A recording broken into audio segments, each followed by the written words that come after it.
పిల్లలకు ఎంతో ఇష్టమైన ఫ్రెంచ్ ఫ్రైస్‌ని అప్పటికప్పుడు ఇంట్లో ఇన్‌స్టంట్‌గా ఈ విధంగా తయారు చేసుకోండి. పప్పుచారు అన్నంలో నంజుకోవటానికి కూడా ఇవి చాలా బావుంటాయి. ముందుగా నేనిక్కడ ఈ సైజ్ బంగాళదుంపలను 4 తీసుకొని ఈ విధంగా పీల్ చేసుకొని పక్కన పెట్టుకొని, ఈ విధంగా సన్న సన్నగా ముక్కలుగా కట్ చేసుకున్నాను. మీ దగ్గర కట్టర్ ఉంటే కనుక అందులో పెట్టి కట్ చేస్తే చక్కగా ఫ్రెంచ్ ఫ్రైస్ లాగా పొడుగ్గా వస్తాయి. ఒకసారి ఆ విధంగా కూడా ట్రై చేయండి. నేను ఈ విధంగా కట్ చేసి చూపిస్తున్నాను. చూడండి, హోల్ బంగాళదుంపను మొత్తం ఇందులో పెట్టేసి మంచిగా ఇలా ప్రెస్ చేస్తే చక్కగా ఇలా పొడుగు పొడుగ్గా వస్తాయి ఫ్రెంచ్ ఫ్రైస్. ఎక్కువ మసాలాలు వాడకుండా చక్కగా సింపుల్గా ఇంట్లోనే డీప్ ఫ్రై చేయకుండా ఈజీగా ఎలా చేసుకోవాలో చూడండి మన వీడియోలో.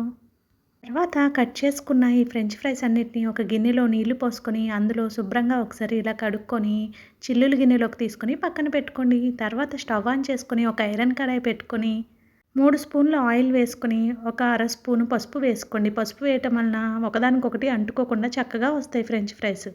తర్వాత ముందుగా మనం కడిగి పక్కన పెట్టుకున్న ఈ ఫ్రెంచ్ ఫ్రైస్ ముక్కలను కూడా వేసుకొని ఇలా అట్లకాడతో చక్కగా కలుపుకుంటూ ఉండండి. ముక్కలు విరగకుండా చక్కగా ఇలా ఫ్రై చేసుకుంటూ ఉండాలి. ఈ ప్రాసెస్ అంతా హై ఫ్లేమ్లో పెట్టుకొని చేసుకోవాలి, మాడకుండా చూసుకోండి. మీరు కనుక మన ఛానల్ని ఫస్ట్ టైం చూస్తూ ఉంటే కనుక రకరకాల రుచులు ఛానల్ని సబ్స్క్రైబ్ చేసుకోండి మరిన్ని వీడియోల కోసం. ఎప్పటికప్పుడు నేను పెట్టే కొత్త వీడియోస్ అన్నిటిని మీరు వెంటనే చూడవచ్చు. ఫ్రెంచ్ ఫ్రైస్ ఈ విధంగా వేగిన తర్వాత ఒక పావు టీ స్పూను ఉప్పును వేసుకోండి. పావు టీ స్పూను జీలకర్ర పొడిని వేసుకోండి. అర టీ స్పూను కారాన్ని వేసుకొని లైట్గా ఇలా ఫ్రై చేసుకోండి. ఇక్కడ సిమ్లో పెట్టుకోవాలి. ముందంతా కొంచెం మీడియం ఫ్లేమ్లో హైలో పెట్టుకొని ఫ్రై చేసుకోండి.